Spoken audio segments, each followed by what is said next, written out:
Hey boys, so I have a super good tip for you. When you're cleaning out the microwave, what you want to do is put a really saturated wet rag into the microwave and then cook it. Not really cook it, but microwave it for like 30 seconds and then allow it to cool in there for a minute and then use that rag to clean out the inside. But it really softens all of the baked on food and stuff, and it makes it really a lot easier to get the stuff off. That's it. I hope that you use that super good tip in the future. I love you. Bye. All right, Jill, close it. Thank you, sir. Thank you. Yay. Yay! And then we're going to microwave for 30 seconds.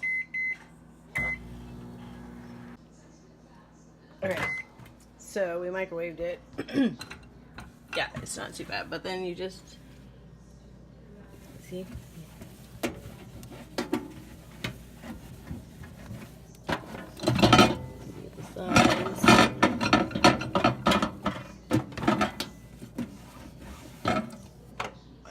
You could have seen any of that. But anyway, you get the gist. And the gist is microwave your rag, your wet rag, to help soften and loosen the baked on food particles. Yay!